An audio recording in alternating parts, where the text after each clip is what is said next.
Hello and welcome to this next session on instrumental analytical chemistry, where we will be continuing to look at electrochemistry. This time we'll be looking at electrodes and potentiometry. By and large, this session we'll be talking about some of the different kinds of experiments that can be done with electrochemistry. So beyond sort of the redox titrations, which we have considered in the past, we're now going to be looking at other types of analysis that can be done with electrochemistry, some voltammetry, some coulometry, things like that. So electrolysis is going to be the first one we're going to talk about, and this is going to be the process in which a chemical reaction is forced to occur at an electrode by an imposed voltage.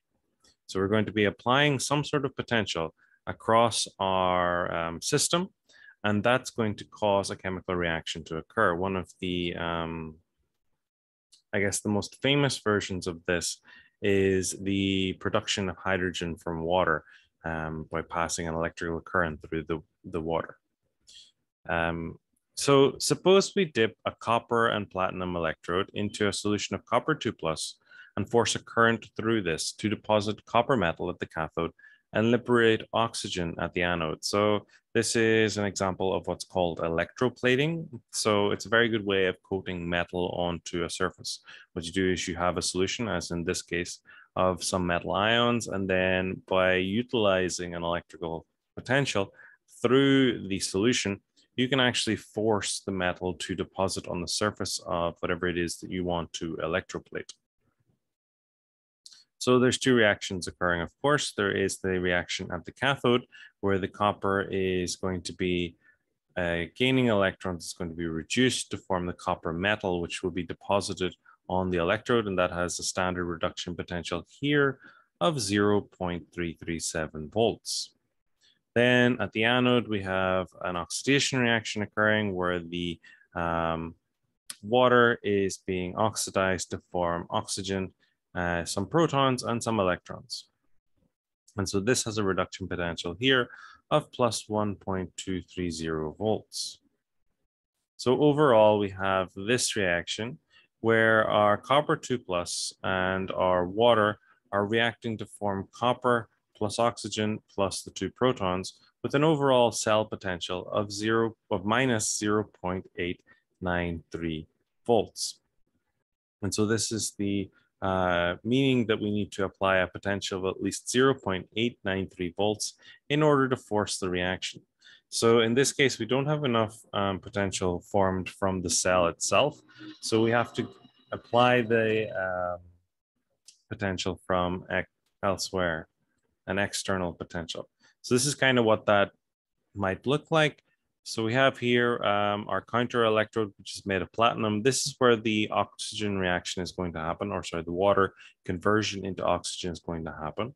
And then at the working electrodes, we're going to have the reduction happening at the cathode. So the copper electrode here, in this case, we're electroplating copper onto copper. So the copper 2+ plus 2 electrons, which came from this reaction here, give us the copper metal electroplated onto the surface. So the difference here compared to what maybe we've seen before is that before we just stopped and we had a voltmeter and we were just measuring the potential of the cell that it produced spontaneously. We were dealing with galvanic cells. In the cases of electrolysis, we don't actually get enough potential. There's not a spontaneous reaction in this cell. And so what we have to do is we have to apply some sort of potential from a power supply. Where this power supply comes from is variable. You could, in some small instances, use batteries, but most likely you'll use mains electricity if you're just doing this on a lab scale. And then, of course, you want to be measuring the current that flows, so that's why we have an ammeter here. So knowing the current I flowing through the cell over a period of time t allows us to calculate the total charge of the system. So Q is going to be the total charge of the system, I is going to be the current, and then T is going to be the time. So I here is the current in amperes or coulombs per second. So the amount of charge that flows per second.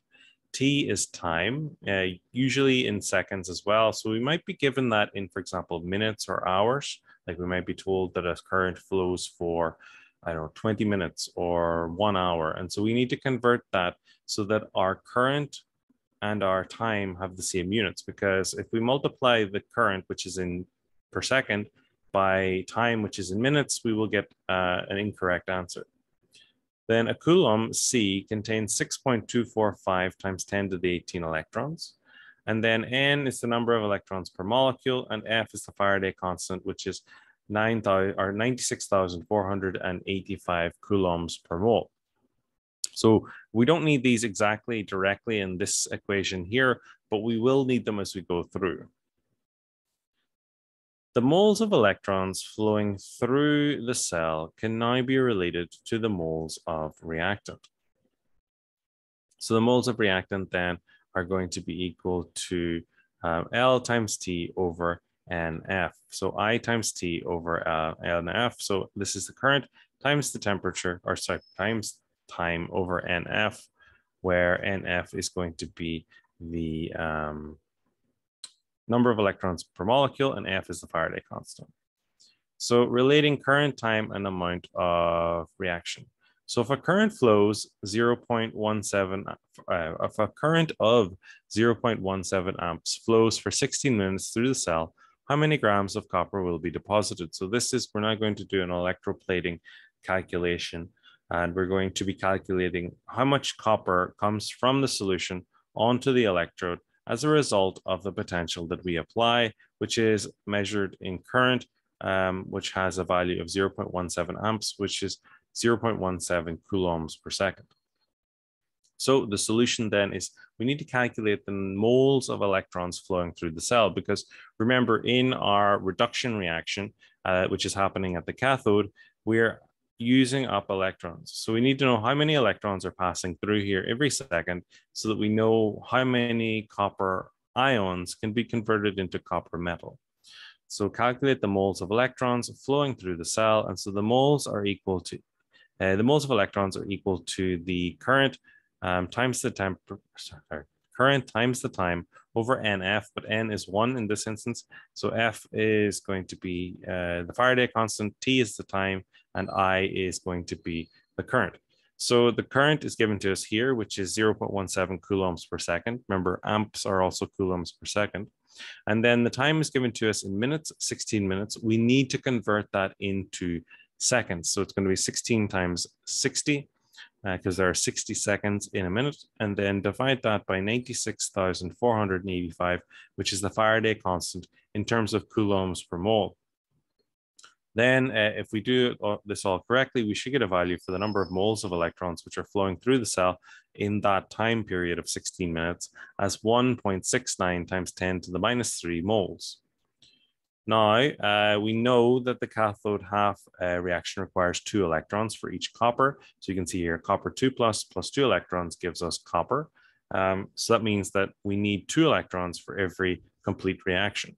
So that means that the moles of copper that can be produced are going to be half the number of moles of electrons, because we need 2 electrons for every mole of copper. So that means we have to divide by 2, which means that we end up with a value of the moles of copper produced in 16 minutes at a current of 0.17 amps as being 8.45 times 10 to the minus 4 moles. Then we can work out the mass by simply multiplying the number of moles by the molar mass of the copper. So it's 8.45 times 10 to the minus 4 moles of copper times 63.546 grams per mole, which is the molar mass of the copper, which gives us a value of 0.054 grams of copper deposited on the electrode. So not very much with a current like this. We would need to increase the potential, increase the current in order to deposit more, but maybe we only want a very thin layer, and that's okay. Fundamentals of electrolysis. So the magnitude of the voltage that must be applied to an electrolysis cell is given as this. So of course, we are familiar with our Nernst equation-based cell potential. So the total cell potential is, of course, equal to the potential of the cathode minus the potential of the anode. But now we have these two new parts here. We have this refers to the amount of voltage or potential which must be applied to the system in order for the electrolysis reaction to occur. So in this instance, we have the ohmic potential, which is the amount of potential that needs to be applied to overcome the resistance of things like the wires, the terminals, and so on, and also obviously through the solution. And then over potentials, this is the amount of energy then that is required to overcome and drive the reaction at a faster rate. So the overpotential is a voltage required to overcome the activation energy of an electrode reaction. A greater overpotential is required to drive a reaction at a faster rate. The ohmic potential then is equal to IR and is that voltage needed to overcome internal resistance of the cell. And so a lugging capillary allows us to measure an electrode potential with minimal ohmic loss.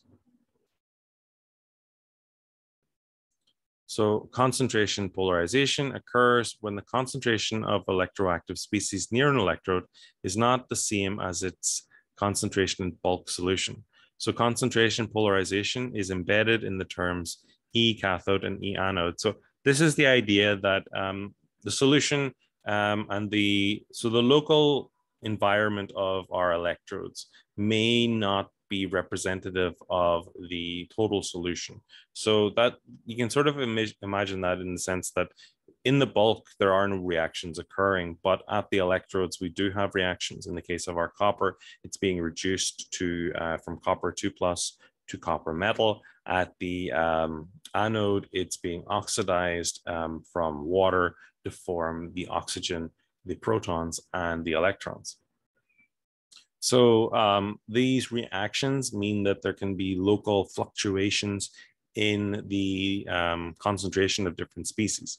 So for example, we might end up with a higher concentration of a solid copper near the cathode, and we might end up with a higher concentration of oxygen near the anode, or a lower concentration of water. That's the other way of looking at it, since the oxygen will be evolved in the solution or in the reaction. The overpotential then, ohmic potential and concentration polarization are always opposing the desired reaction and required a greater voltage to be applied for electrolysis. So these are some of the things that we have to overcome whenever we want to try and complete our electrolysis reaction. And there are a lot of things to overcome, but they're very powerful reactions. And so they're very useful in industry. They're very useful in science and research in general. Because of these factors, a voltage greater than 0.893 volts is needed in order for electrolysis to occur. So this was the one that we had earlier for the copper. So here are some of the overpotentials for gas evolution at various current densities at 25 degrees Celsius. So for different electrodes, so platinum electrode, smooth platinum electrode, copper, silver, gold, graphite, lead, zinc, and mercury. You choose these depending on the solution you're working with and what you need to overcome and do. So depending on what we want to evolve, we have different values. So for oxygen, we have here the overpotential required, and here for hydrogen, we have here. So the potential for hydrogen is usually less than that for oxygen.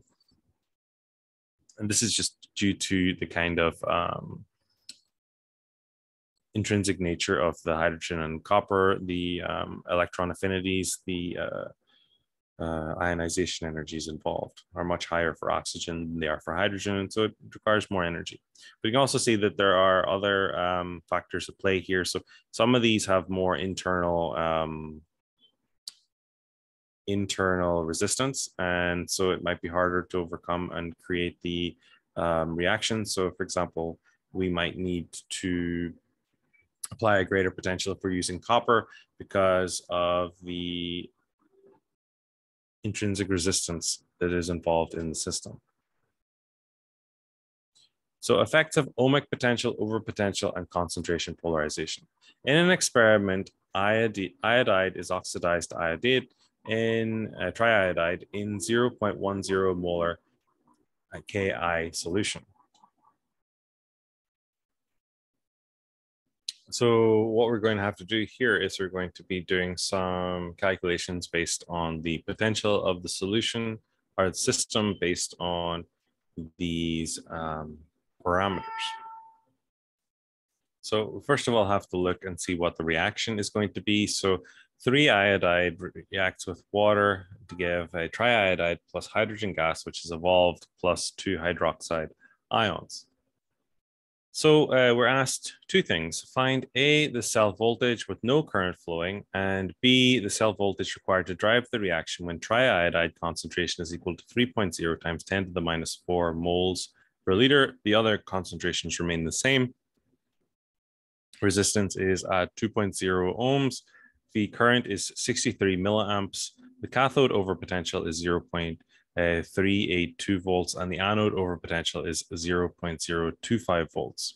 So we've got two parts here. One is when nothing is happening, like there are no additional impetus or overpotentials applied, and B is whenever, of course, we're applying a lot of these. We have ohmic resistance and things like that.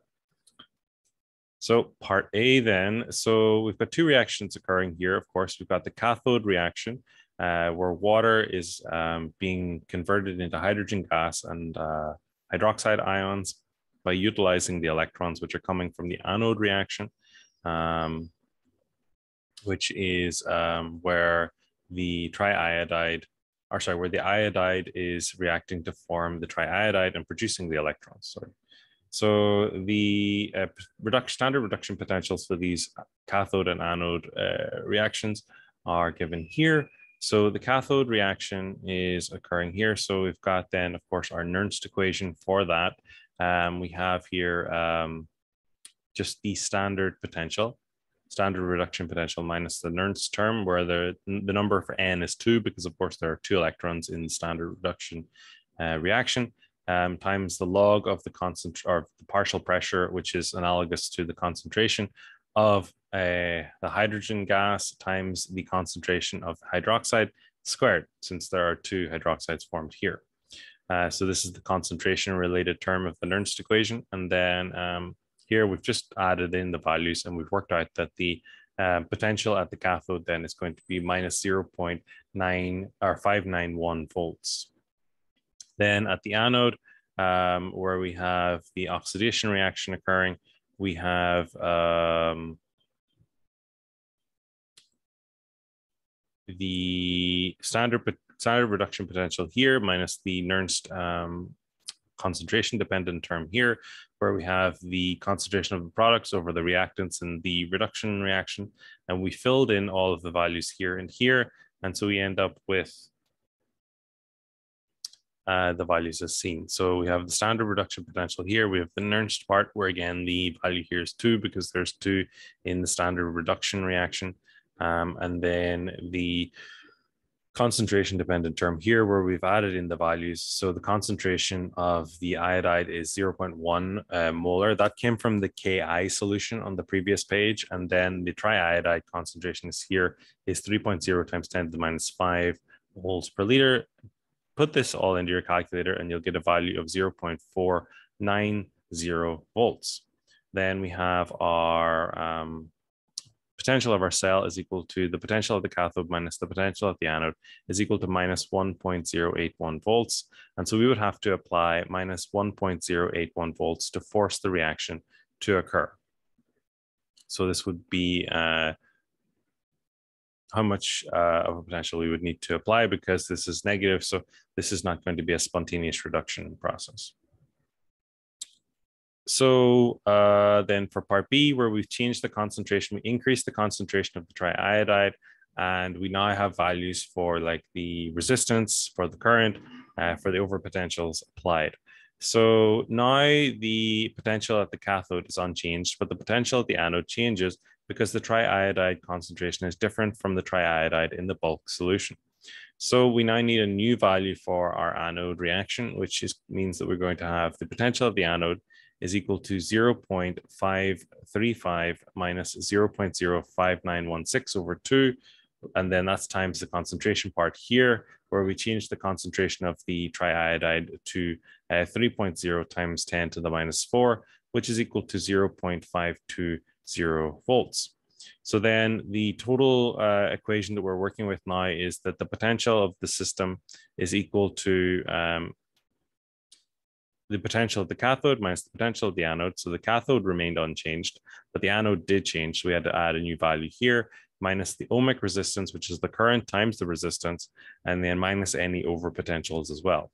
So we have here the cathode potential, we have here the anode potential, we have here the resistance times the current. Remember, you got to convert the current into amps. So it was given in milliamps, so it's just needs to be converted into amps, and then minus the overpotential. So this is the one at the cathode, this is the one at the anode. And then we get a value for E for our cell as being minus 1.644 volts. And so instead of minus 1.081 volts, we need to apply minus 1.644 volts to drive the reaction. Notice that both overpotentials contribute in a manner that increases the magnitude of the voltage required. So yeah. So it doesn't matter, it doesn't matter if it's the cathode or anode overpotential, they both make it harder to drive the reaction. So gravimetric analysis is another way of using electrochemistry in the lab for some sort of analytical procedure or some sort of reaction in our instrumental chemistry. So in gravimetric analysis, the analyte is deposited on an electrode whose mass increase is then measured. So here we have a kind of setup for a gravimetric analysis. We have some baskets which can be used to hold our masses. Like, for example, if we were trying to do it on a piece, a lump of metal or something like that. So tests for completion of the deposition is the disappearance of color, no deposition on a freshly exposed electrode. A surface or qualitative test for the analyte in solution is also possible. So you can basically kind of just if you have like a surface technique, like maybe like some sort of XRD, you could try to see if there's a very thin layer applied. In some cases, you can just weigh it to see if there's been a mass change and use that mass change as a way of calculating how much has been deposited. With a constant voltage in a 2-electrode cell, electrolysis is not very selective because the working electrode potential changes as the reaction proceeds. So yeah, it basically, it'll deposit whatever has enough energy to be deposited. So if your solution's not particularly pure or there's just some impurities there, you can end up getting the deposition of other things that maybe you didn't want. So to prevent the cathode potential from becoming so negative that unintended ions are reduced, a cathodic depolarizer such as nitrate can be added to the solution. The cathodic depolarizer is more easily reduced than hydronium. Alternatively, we can use a 3-electrode cell with a potentiostat to control the cathode potential and prevent unwanted side reactions. So this is a more advanced version. We won't talk a huge amount about it, but basically you can have 3 electrodes where one electrode, it's just there to try and make sure that the cathode potential doesn't change too much. So what that does is it kind of like offsets any, if there were changes in the potential, you see, the problem would be that maybe we would get deposition of things that we don't want. So this kind of acts as a way to control that so that the potential of the cathode doesn't change. What does change is this third auxiliary electrode. And so that one could end up with the deposition of those unwanted things. It's also possible that it could like inadvertently deposit some of the solution that we want, like maybe copper would electro deposit on it, but that's kind of okay as a sacrifice. We lose some of the copper so that the copper that's deposited on the copper electrode is pure, because that's more important. So here is an example calculation of what one of these electrogravimetric analysis type things might look like. So what cathode potential is required to reduce 99.99% of 0.1 molar copper 2+ to copper? Is it possible to remove copper 2 plus without reducing 0.10 molar tin 2 plus in the same solution? So here are our two standard reduction reactions. So copper 2 plus 2 electrons gives copper with this as a standard reduction potential. And then tin 2 plus 2 electrons gives tin metal, which has this standard reduction potential here. If 99.99% of copper 2 plus were reduced, the concentration of the remaining copper 2 plus would be 1.0 times 10 to the minus 5 moles per liter, and the required cathode potential would be given using the Nernst equation here. So E is the cathode's potential, so that has a value of 0.339 for the standard reduction potential minus this Nernst term here, where 2 electrons are of course used in the reduction reaction, times this potential, this concentration dependent term. The top one is 1 because remember we have a heterogeneous reaction here where copper 2 plus goes and gives us copper metal. Because this is solid, this is no longer part of the reaction. So 1 over 1.0 times 10 to the minus 5 is going to be our concentration of copper 2 plus as indicated here. And so that's going to be equal to 0.19 volts as the potential at the cathode. The cathode potential then required to reduce the tin 2 plus is given as such. So the reaction for tin 2 plus, which is kind of like a competing reaction, also occurs at the cathode because that's the reduction of tin 2 plus to tin metal. So they also do the Nernst equation for that, where we have the standard reduction potential. We have the Nernst constants part over 2 being the number of electrons which are used in the reduction, times log of 1 over 0.10, or 0.10 is the concentration of the tin 2 plus in that solution. So that would give us a voltage or a potential of minus 0.17 volts. So we did not expect reduction of tin 2 plus at a cathode potential more positive than minus 0.17 volts. And so the reduction of 99.99% of copper 2 plus without reducing tin 2 plus appears feasible because these are quite different. So if we have a more positive potential, then minus 0.17 volts. So if it's even positive at all, it's unlikely that the reduction would occur. And so that means that we're likely to see a deposition of copper without deposition of tin 2 plus. The reduction potentials are far enough apart that it doesn't seem to be likely.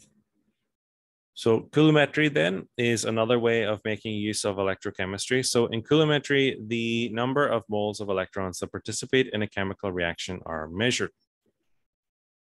So for example, cyclohexane can be titrated with bromine, which is generated by electrolytic oxidation of bromide.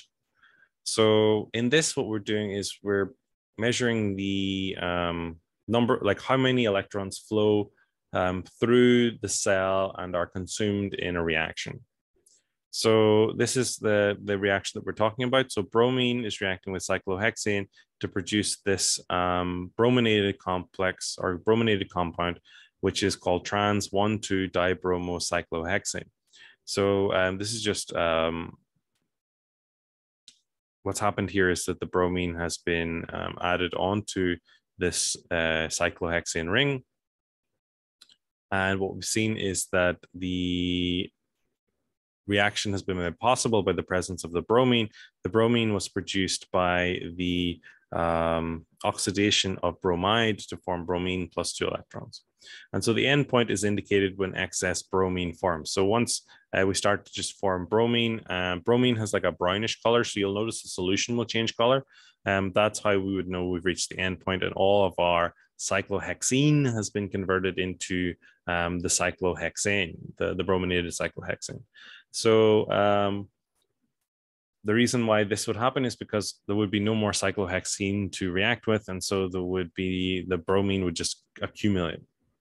So the generated bromine reacts with cyclohexene until all the cyclohexene has been consumed, and the total electrons produced to reach the endpoint are then related by stoichiometry to the total cyclohexene in solution. So in this case, 2 moles of electrons for every 1 mole of cyclohexene. So the reaction in coulometry is carried out at constant current with the apparatus. This is important because otherwise we wouldn't know how many electrons had been delivered to the reaction system. Bromine generated at the platinum electrode at the left reacts with cyclohexene. And when cyclohexene is consumed, the concentration of bromine suddenly rises, signaling the end of the reaction. So the bromine is generated at the anode. So we have an anode, we have a cathode. The reaction of cyclohexene happens at the cathode. So the rise in bromine concentration is detected by measuring the current between the 2 detector electrodes. The detector anode, the 2 bromide react to give bromine plus 2 electrons. At the detector cathode, the bromine reacts to produce 2 electrons plus 2 bromides.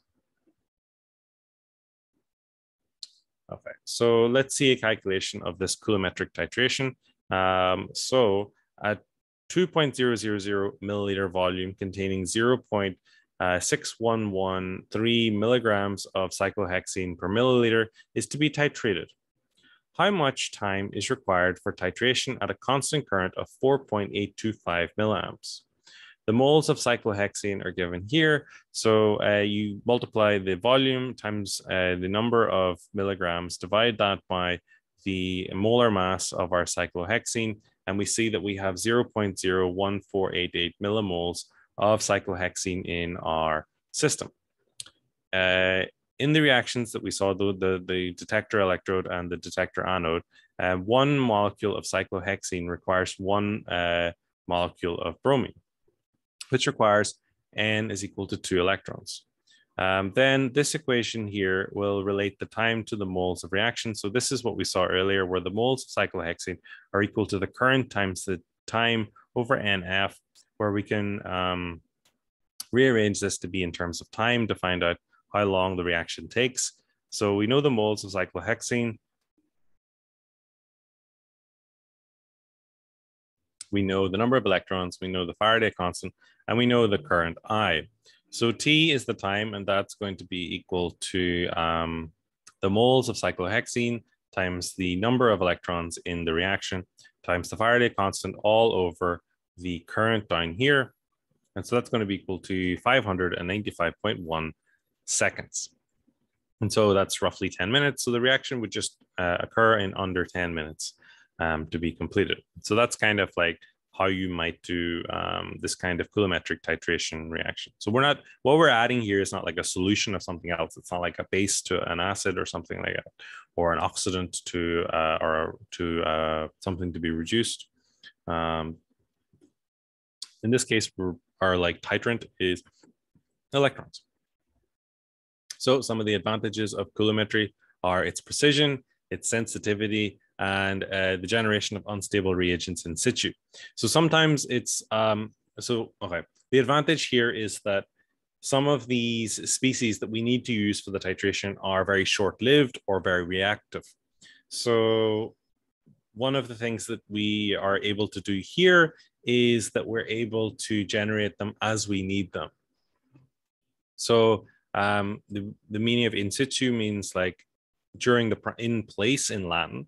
And so the reagent is used right where it is generated. So yeah, so we produce something in situ, so we produce it as we need it. So just in time manufacturing of the reagent. So this can be important because some of them react with light, some of them react with air or oxygen or water or something like that. So if we can produce them as we need them, then that's going to be much better. And so it's one of the advantages of this kind of reaction. So types of coulometry then. So in a coulometric constant current titration, the time needed for complete reaction measures the number of electrons consumed. So we saw that in our coulometric titration calculation. It took around about 10 minutes for the full reaction to occur. Controlled potential coulometry is more selective than constant current coulometry, but slower. And then electrons consumed in the reaction are measured by integrating the current versus time curve. Okay, so that'll do us for today. Next time we'll move on to things like amperometry and voltammetry.